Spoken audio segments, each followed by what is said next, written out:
Alors, salut à toi, jeune futur guerrier ou guerrier. Euh, je, je voulais faire une vidéo, enfin je voulais, disons que je la fais sur le moment,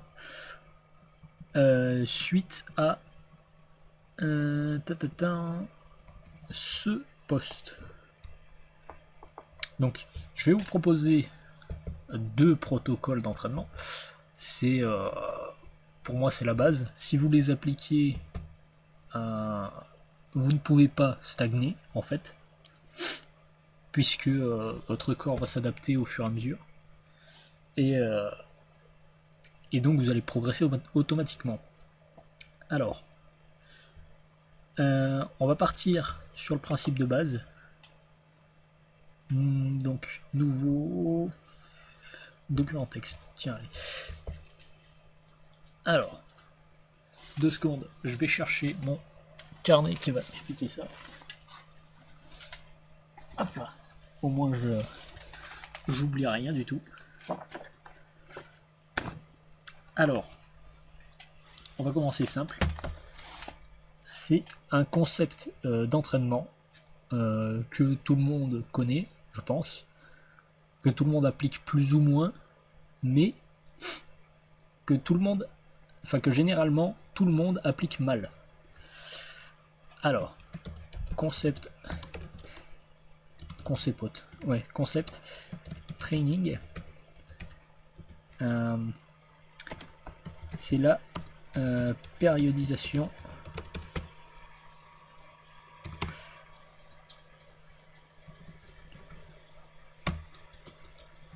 hop là.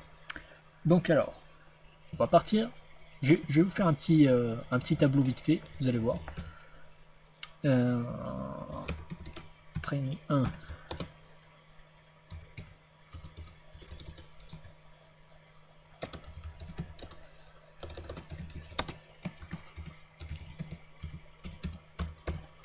Voilà.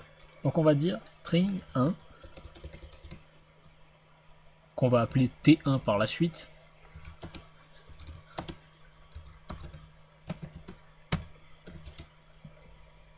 Ça va être du format 15 répétitions pour l'hypertrophie.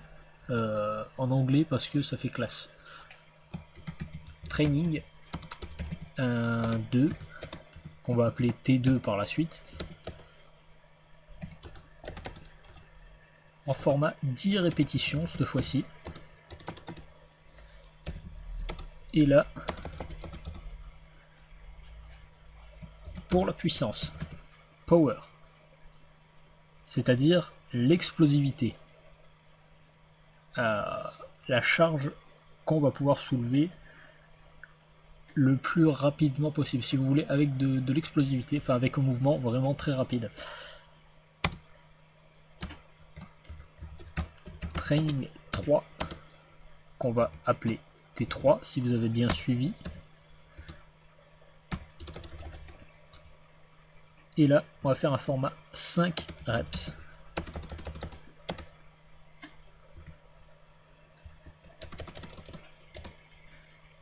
Et là, ce sera pour la force, strength. Alors, si on vise, je vais vous le faire en grand écran, je pense. Non, non, remarque, c'est un peu dégueulasse en grand écran, je trouve. Alors, si on vise l'hypertrophie,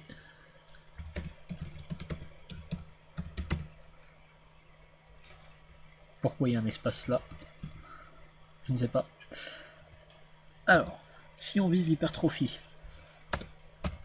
c'est-à-dire si on vise tout simplement un gain musculaire en termes de volume.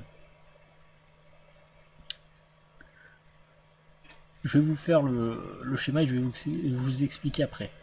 Alors,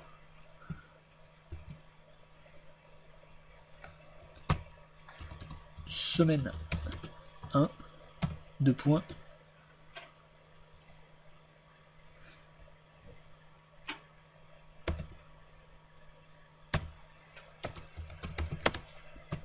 T1 puis T2. C'est-à-dire qu'on va faire hypertrophie pour le premier entraînement de la semaine. Par exemple, si on va dire le lundi, on entraîne les pecs, on va faire un format 15 répétitions sur à peu près tous les exercices. Et le jeudi, si on réentraîne les pecs, on va faire un format plutôt 10 répétitions avec de l'explosivité dans le mouvement. On va viser la vitesse d'exécution. Alors, semaine 2. Puisqu'il faut que le corps s'adapte et qu'on veut garder les bénéfices de l'hypertrophie, je vais vous expliquer après, vous comprendrez mieux. C'est un peu obscur peut-être pour l'instant, mais training 1 puis training 3. Alors, semaine 3, on fait comme la semaine 1. Idem, semaine 1, etc. Alors, ça c'est pour moi l'idéal, on va dire. Ça peut s'adapter à plein de façons de faire. C'est-à-dire que si on s'entraîne par exemple 3 fois par semaine en full body, par exemple, full body, on fait training 1 hypertrophie, 2 en puissance et 3 en force. Voilà. Alors, la plupart des gens, ils font par exemple semaine 1, on va écrire en anglais, ce sera plus rapide, week 1 to 4. Donc semaine 1 à 4, ils font un training hypertrophie. Hypertrophie en, on va dire, 15 reps. 15 reps. Week 5 to 8, c'est-à-dire qu'on fait on en fait encore 4, 5, 6, 7 et 8, on fait 4. Là, il travaille la puissance sous le format 10 reps. Maintenant, en week 9 to 12, ok, donc 9 à 12, il travaille la force strength en format 5 reps. Enfin, pour les formats, vous pouvez décider, peu importe, ça peut être pour l'hypertrophie, on peut mettre par exemple, je sais pas moi, les 10 reps. En deuxième, là pour le power, on peut mettre 7. Et pour la force, on peut mettre 4, par exemple. Bon bref, on s'en fout. Le but étant qu'il y ait une progression. Alors, le problème de ce format-là, c'est-à-dire que vous allez faire votre format hypertrophie, ok. Vous allez avoir des bénéfices de ce format d'entraînement. Alors, le deuxième bloc d'entraînement, ça va être de la puissance. Vous allez garder un petit peu des bénéfices du premier bloc d'entraînement. Vous allez forcer votre corps à vous adapter à ce bloc d'entraînement du coup. Sauf qu'en passant sur le bloc 3 d'entraînement, vous allez perdre les bénéfices du premier. C'est-à-dire que votre corps ne s'adaptera que de là à là. Et donc vous perdez les bénéfices de l'un des deux. Si vous repassez après ça, après le bloc 3, vous repassez, allez, on va mettre bloc 1, ce sera plus facile, bloc 2 et bloc 3. Voilà. Donc, si vous repassez ensuite du bloc 3 au bloc 1, ce qui est la suite logique, vous allez perdre les bénéfices du bloc 2. Voilà. Alors que là, en travaillant sur ce type de roulement, vous allez garder vos bénéfices de chacun des entraînements. Et donc, vous allez progresser.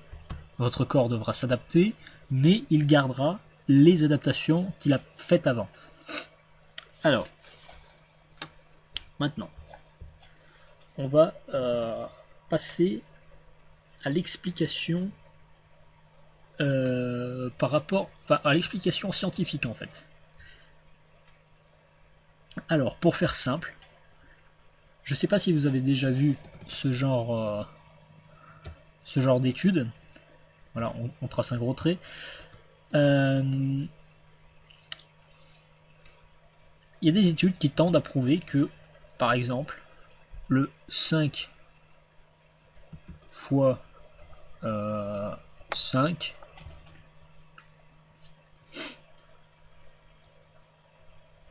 est moins bon que le 10 fois 10 pour créer du muscle. Ou même le 5 fois 10. Allez, soyons fous. Ouais, mais on va garder ça, ce sera plus simple. Alors, ça, on va le faire comme ça, et on va faire, hop là. Ça pour l'hypertrophie. Ok. J'aime pas quand c'est pas bien présenté. Voilà. Alors, le problème, c'est que les scientifiques ne s'entraînent pas. Et ils ne prennent pas en compte forcément tous les facteurs. C'est normal, c'est humain, c'est comme ça. On n'a pas le... Enfin, on peut pas toujours tout savoir, toujours tout faire, etc. Eux, on leur demande de faire une étude sur tel ou tel truc. Ils font une étude sur tel ou tel truc, mais ça veut pas dire qu'ils prennent en compte tout le reste. Ça veut dire que les études doivent s'imbriquer entre elles pour arriver à une espèce de logique, à un raisonnement, et généralement les gens s'excitent pour rien parce qu'ils ne voient pas le raisonnement en fait. Ils prennent les études séparément et ne suivent pas de logique en fait.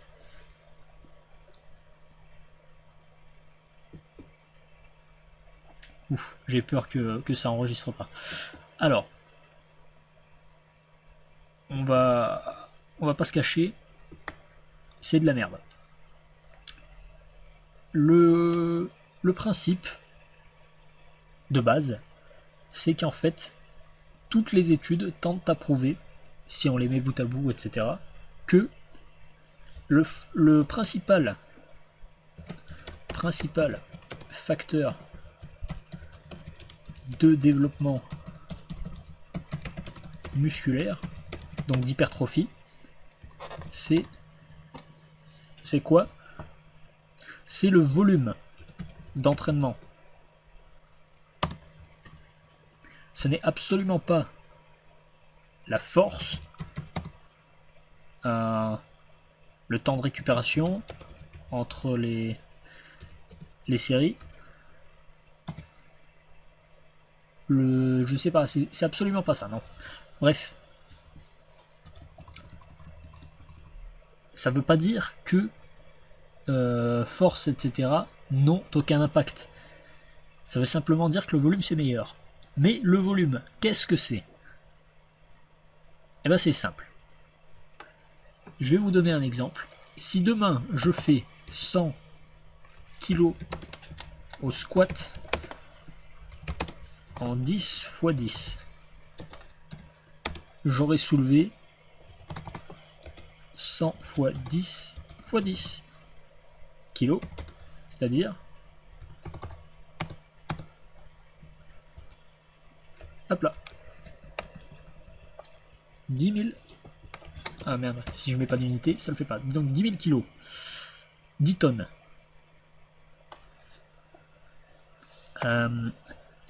Si à l'entraînement d'après, par exemple, je fais 100, allez, 102 en 10 x 10, on arrivera. Merde, on arrivera à 102 fois 10 fois 10, ce qui nous fait égale 10 200. 10 200 kilos. Il y a une progression. Maintenant, si on fait, allez, on va dire 120 kilos, et encore, j'exagère peut-être un peu, mais bon, bref, on va dire 120 en 5 x 5. Je vais faire un petit, voilà, comme ça on voit bien la démarcation, en 5 x 5. Vous allez voir tout de suite la différence. C'est que 120 x 5, ça fait 600 x 5. 6 x 5, 30. 3000.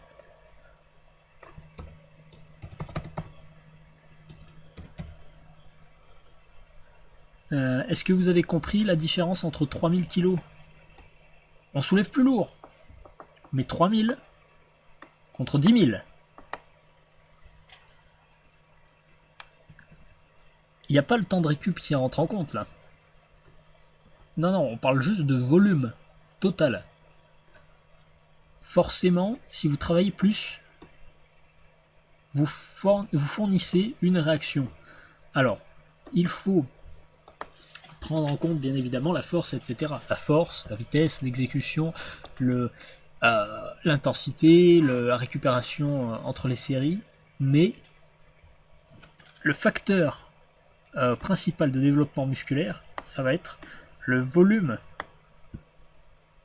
Autrement dit,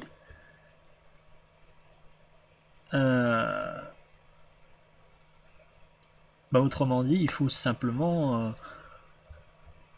se débrouiller pour augmenter son volume et faire en sorte que le corps s'adapte à notre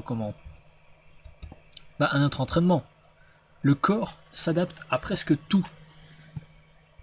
C'est un truc de fou.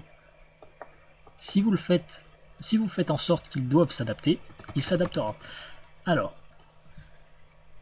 donc ça, c'était le protocole numéro 1. Concept training, périodisation. Ok? Je le mets de côté. On va l'appeler périodisation, lui. Concept training.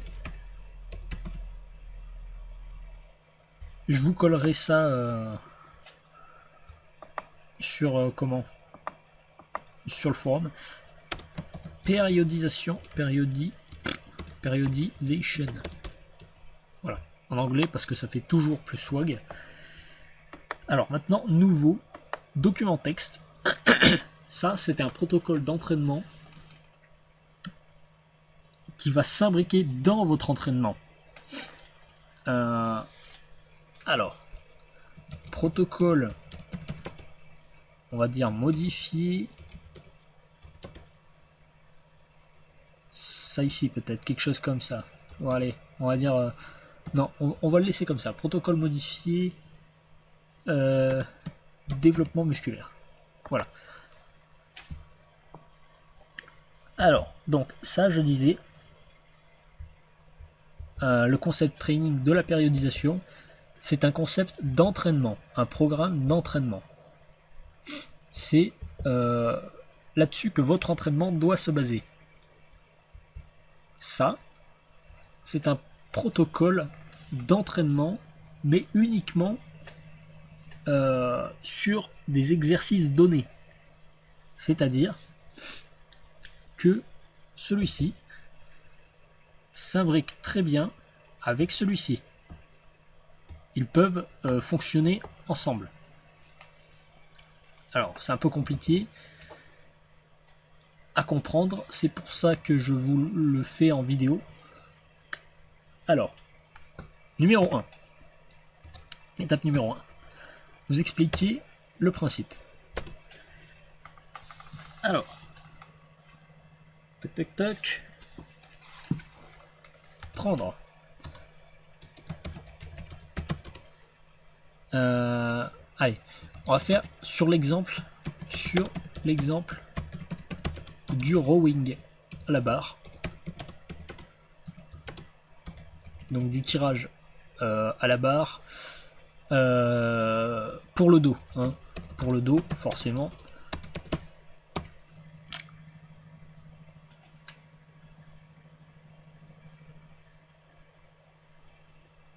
J'espère que le fait que je tape sur le clavier, ça ne me gêne pas. Si c'est le cas, ça me fera bien chier. Bon, c'est pas grave. Hop là. Alors. Donc sur l'exemple du rowing dos. 2 secondes, je bois.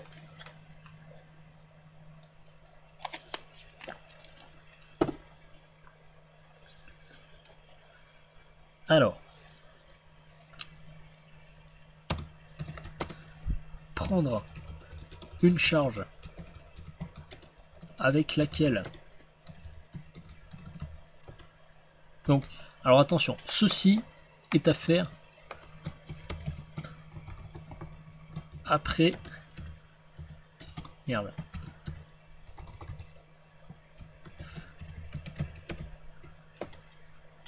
Après l'échauffement, mais avant votre entraînement. Voilà. Prendre une charge avec laquelle on peut faire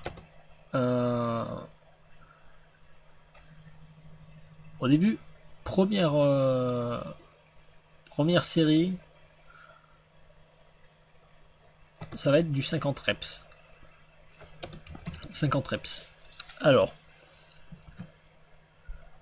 quand je dis qu'on peut faire 50 reps, ça veut dire que à la 50e rep, ou enfin vers 55, quelque chose comme ça, on arrive à l'échec. On ne peut pas aller plus loin. On ne peut pas faire plus de reps.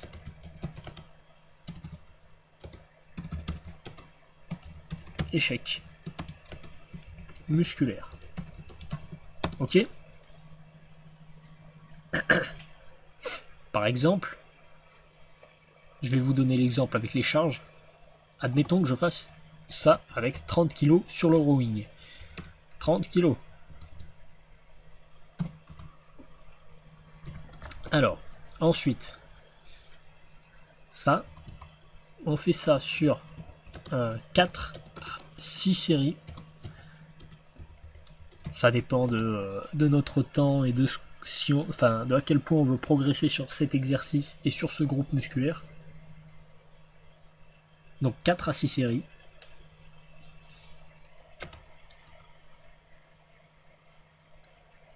Hop là. Alors attends, 2 secondes. Donc 4 à 6 séries. On prend quelque chose comme 1 minute 30 à grand max 2 minutes de repos entre les sets. Ok, ça, ah oui, petite précision, ça se fait sur 2 séances par semaine. Voilà. On va le mettre entre. Comme ça. avec un triangle. Donc, première séance de la semaine. C'est pour ça qu'il y a le 1. On fait ça. Ensuite, entraînement normal, entraînement habituel. Ok. Numéro 2, deuxième entraînement de la semaine, toujours sur drawing. On va faire exactement avec 30 kg, donc la même charge que ici. Ici, on reprend 30 kg pour non plus faire 50 reps, mais pour doubler ce nombre de reps. Ce nombre de reps. Autrement dit, donc 100 reps par série. Par série. Vous allez me dire, mais comment c'est possible, Rondral? Tu es en train de nous raconter des conneries. On arrive à 50 reps, on est mort. Si à la première séance de la semaine, on était à l'échec musculaire à 50 reps, comment veux-tu qu'on fasse 100 reps, qui est le double de plus? Double, c'est énorme. Quelques jours après. Comment? Eh ben c'est simple. C'est simple, petit guerrier. Voilà comment tu vas procéder. Tu vas faire, par exemple, 20 reps. Puis 20 reps. Puis 20 reps. Etc. Pour arriver jusqu'à 100 reps.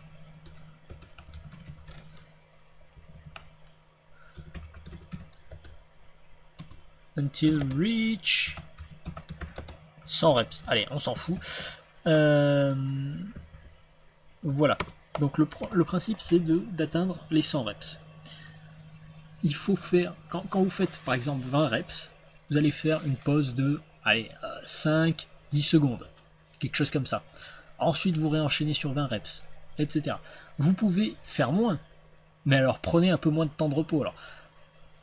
Mais le principe, c'est de doubler le nombre de reps. Je m'en fous que votre série vous mette 10 minutes ou une demi-heure à être finie. Vous allez faire votre putain de série. Vous allez la faire, parce que vous êtes des hommes. Alors, une fois qu'on a validé ce format d'entraînement, toujours en 4 à 6 séries bien sûr, 4 à 6 séries avec 1 minute 30, oui, 1 minute 30 à 2 minutes de repos. C'est pour ça que je vous dis, peu importe votre... si votre série vous dure 1 minute ou 30, c'est pareil. Il faut que vous finissiez votre série. Même si vous devez faire un rest-pause entre 5 reps, toutes les 5 reps, vous allez le faire. Ok ?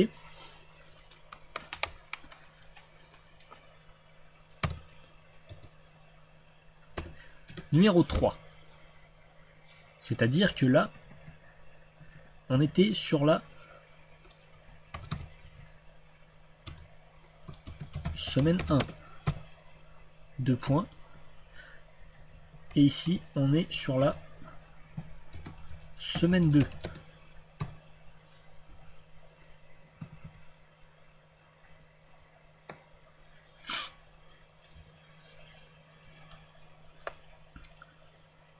Ça va être simple.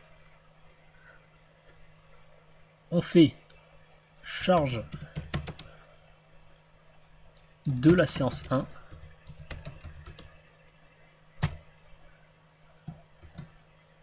C'est-à-dire, enfin de la semaine précédente en fait plutôt, de la semaine précédente, plus 10 kg.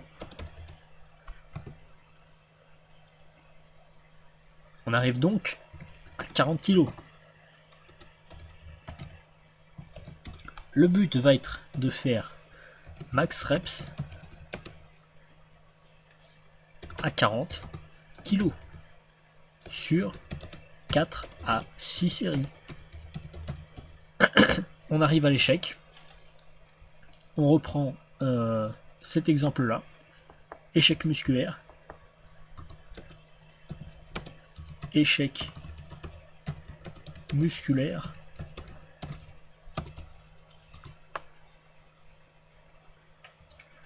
Donc là, admettons, on arrive à 35 reps. Allez. 35 reps. On va dire... On prend tout pareil. Hein. Deuxième entraînement de la semaine. On va l'appeler 1 et 2 plutôt. Ce sera plus clair. Alors, deuxième entraînement de la semaine. On fait exactement ça. Là, on prend 40 kg pour doubler les reps. Autrement dit, on arrive à 70. Etc. etc. Jusqu'à semaine X, parce qu'on s'en fout, ou XXX, j'en sais rien. Je sais pas combien de temps ça vous prendra. Bref.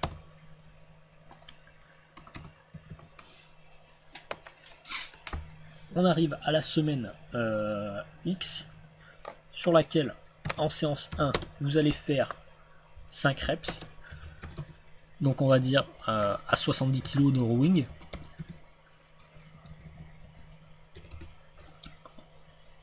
Donc 5 reps à l'échec à 70 kg. Et en 2, on arrivera donc à 10 reps à 70 kg. Après ça, vous faites exactement pareil, mais dans le sens inverse, jusqu'à arriver à votre charge de départ. Vous allez voir qu'à votre charge de départ, donc semaine après semaine, vous allez régresser, entre guillemets, enfin régresser dans les charges. Vous allez voir qu'à votre charge de départ, vous avez gagné pas mal de reps. Moi j'avais fait ça, j'étais passé sur ma charge de départ sur laquelle j'avais fait 50 reps, j'étais passé à 70. Bon, c'est énorme, la différence était énorme. Parce que 70, enfin 20 reps, on les gagne pas comme ça. J'aurais peut-être pu gagner plus. Mais bon. Alors, soit cet exercice, ce protocole, on va tirer un trait histoire de bien voir la différence, se fait surtout sur les exercices, enfin en fait sur tous les exercices, mais je dirais pour être cohérent, il faudrait pas le faire avec plus de 2 exercices différents dans la semaine. C'est-à-dire, si on le fait avec du rowing par exemple, on le fait avec un seul autre exercice. Allez, au pif, du développé couché. Donc on fait développé couché et rowing. Le mieux, c'est de les supersetter, c'est-à-dire de faire un coup 50 reps avec du rowing, un coup 50 reps avec du développé couché. C'est le plus pratique. Mais bon, bref, ça je vous laisse juger un petit peu. Vous allez faire selon vos ressentis. Donc je conseille pas de le faire sur plus de 2 exercices différents en même temps. Sur une barre. Pour tous les exercices sur barre. Il faut que la charge déjà de travail, peu importe l'exercice, soit assez importante, on va dire. Donc sur tous les exercices sur barre, des principaux groupes musculaires, c'est-à-dire pec, dos et jambes, on va faire, pour augmenter la charge, plus 10 kg par semaine. Sur barre pour le reste,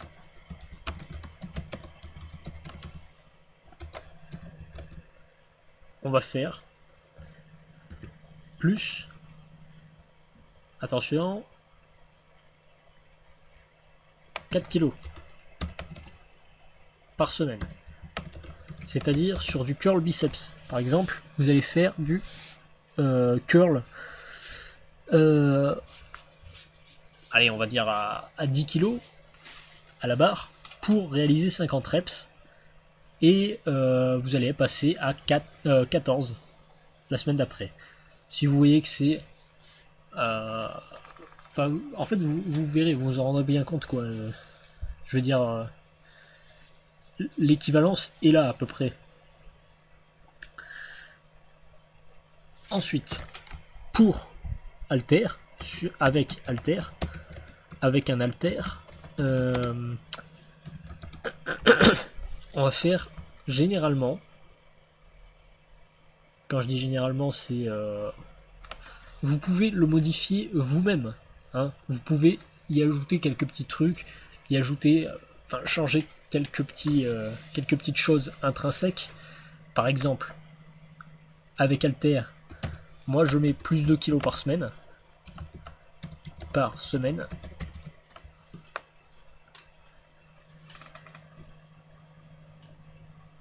Sauf que, comment dire? Ah oui, d'ailleurs, ça aussi, avec poulie, parce que c'est important les poulies. On va le faire, déjà, c'est ce protocole, on va le faire sur les exercices sur lesquels on peut forcer. Hein, sur lesquels on peut forcer. Et donc, ouais, avec la poulie, plus 4 kg par semaine. Donc alors, les exercices sur lesquels on peut forcer, ce ne sont pas des exercices d'isolation. Ce sont des exercices qu'on dit de base, polyarticulaires, etc. Sont des exercices comme le curl marteau, le curl à la barre normal, le reverse curl pourquoi pas, le développé couché, le développé incliné, le développé militaire, le squat, soulevé de terre, etc. Alors, comment dire, ce protocole, ce que vous pouvez changer, par exemple, ça va être, au lieu d'augmenter de 2 kg par semaine, alors attendez 2 secondes,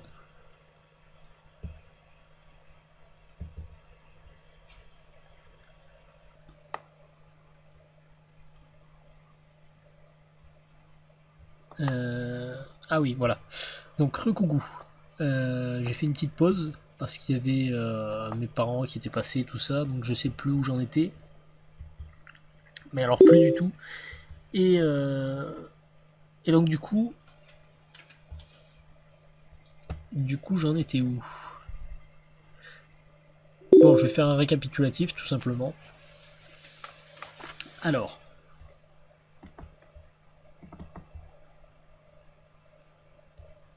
wait, what? Ok. Ah oui, c'est pour ça.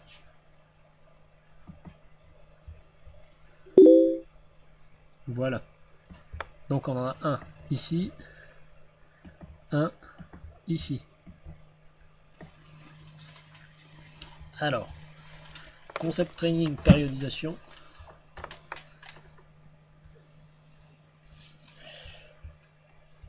Donc alors, ça consiste à faire un roulement entre des mouvements, de l'hypertrophie, du travail pour la force, pour la puissance, pardon, et du travail pour la force. Voilà, on fait un roulement.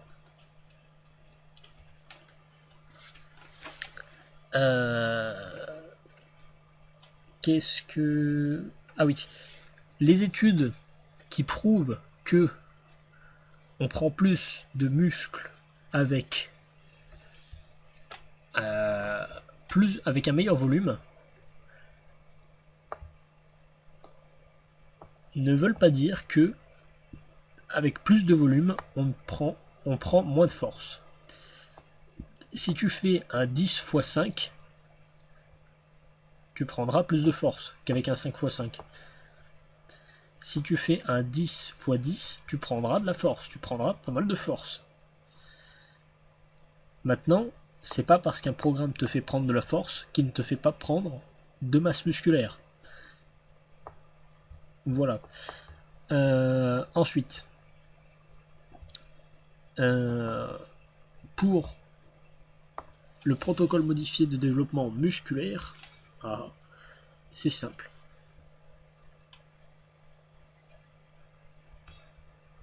Alors, on prend une charge sur laquelle on puisse faire 50 reps à l'échec. Une fois qu'on arrive avec ces 50 reps à l'échec en 4 à 6 séries avec 1 minute 30 à 2 minutes de repos, en deuxième séance de la semaine, on va faire le double. On va doubler ces reps. Ok. Semaine d'après, première séance de la semaine, on rajoute 10 kg sur la charge précédente. Ok. On fait le double de... le double, non, on fait le max, pardon. Donc là, on s'entraîne jusqu'à l'échec, mais sur une seule série.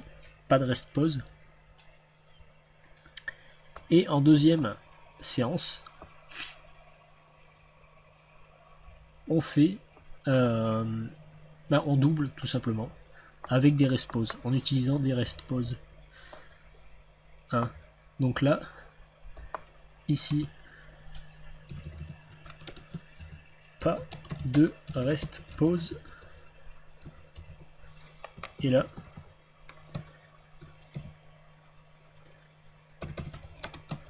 avec rest-pause.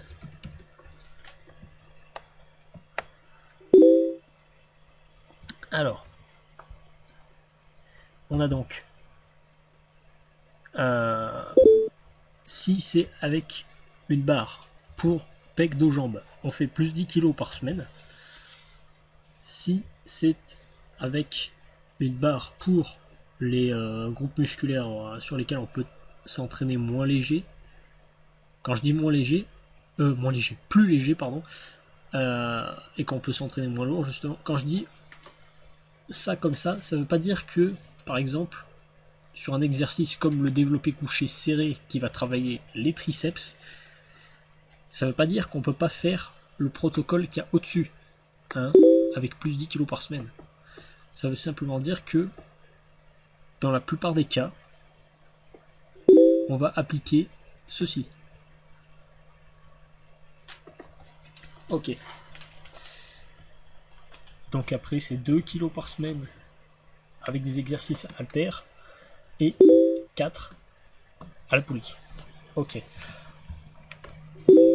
Maintenant, petite explication.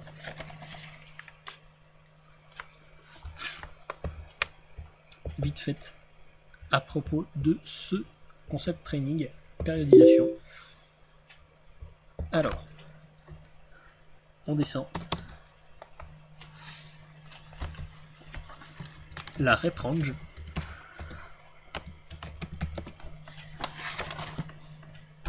Est à déterminer.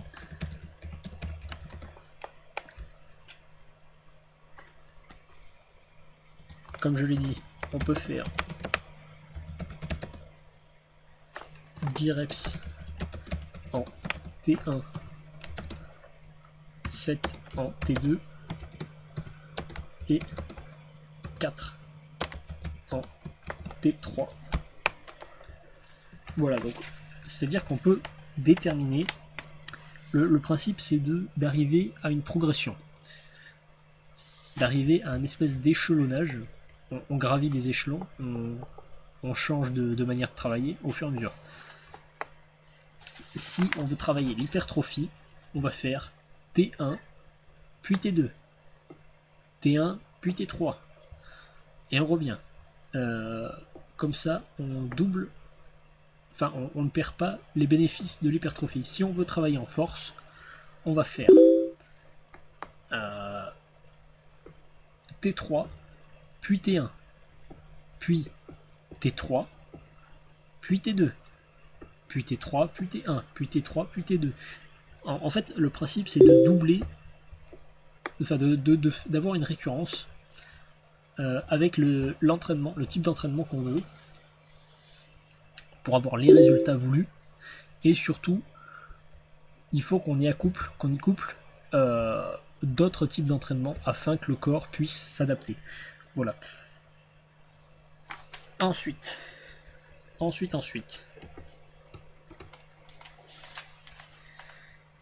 Je vais vous expliquer vite fait. Enfin, vous écrire et vous le dire en même temps. Le principe fondamental de l'entraînement. Principe fondamental entraînement. PFE. Hop là, et hop là. Voilà. Principe fondamental de l'entraînement. Voilà, comme ça, il sera en haut.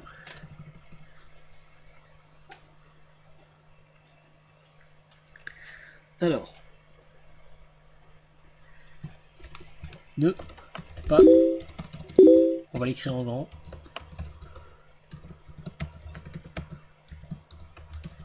ne pas s'entraîner au hasard. Déjà, entrer dans une logique de progression.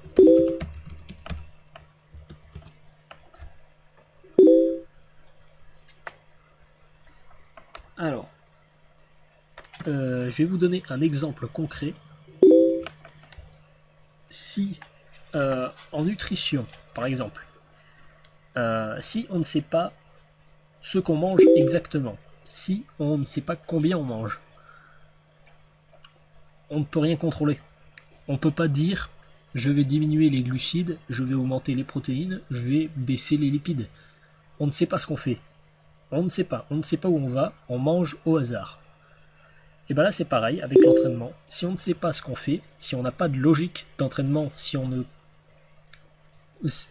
peut pas contrôler son entraînement réellement, on ne peut pas contrôler sa progression, et donc on ne contrôle rien, on s'entraîne au hasard, et on ne peut pas savoir où on en est pour s'adapter.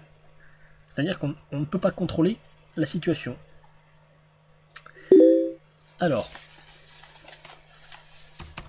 il faut y adapter, à chaque entraînement, il faut y adapter une autorégulation. C'est-à-dire qu'on va soi-même s'autoréguler, se contrôler, essayer de se jauger pour savoir où on en est, etc., pour progresser. Parce que, évidemment, si un protocole d'entraînement comme ça suffisait, ce serait assez facile à suivre. Enfin, c'est facile à suivre, oui et non. Mais bon, bref. Alors, 1. Number of set workout. C'est-à-dire le nombre de séries d'entraînement. On peut contrôler ce nombre de séries. C'est-à-dire que là, si en training 1, en T1, on s'entraîne avec du 15 reps, on ne parle pas de volume, on ne parle pas de, de série. Ça peut être en 3 séries. Et ben avec l'autorégulation, on va pouvoir augmenter ou diminuer ce nombre de séries de façon à avoir un meilleur repos ou non. Enfin, en fait, si, enfin, avoir une meilleure récupération et avoir un entraînement beaucoup plus, comment dire, enfin bien meilleur. Mais après, il est très difficile de savoir, par exemple, si on est réellement fatigué, par exemple, un jour, ou si c'est juste de la fatigue mentale. Est-ce qu'on va faire des perfs ridicules comparés à d'habitude, ou est-ce que c'est juste dans notre tête, hein?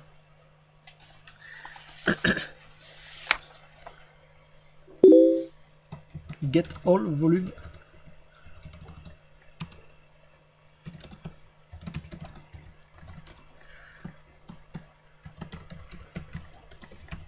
C'est-à-dire qu'il faut quantifier son volume. Il faut savoir où on en est, ce qu'on fait et pourquoi on le fait. Il faut qu'on sache. Ensuite, test each day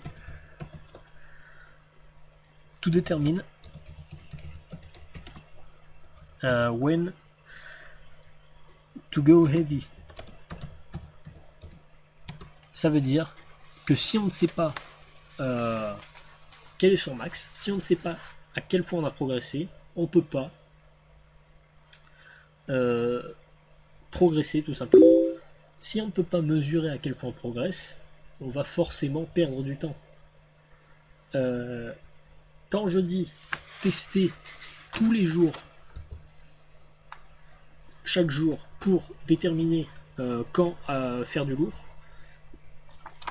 ça veut pas dire, enfin, que pour déterminer quand aller plus, enfin mettre plus lourd, ça veut pas dire que tous les jours il va falloir faire un max.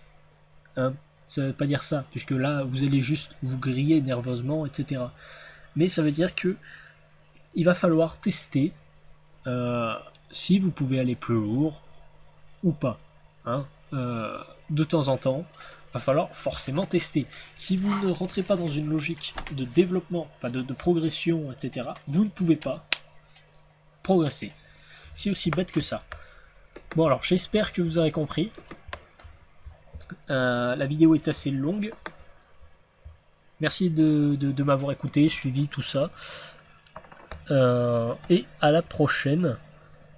Bisous partout. Et si vous avez d'autres questions, n'hésitez pas.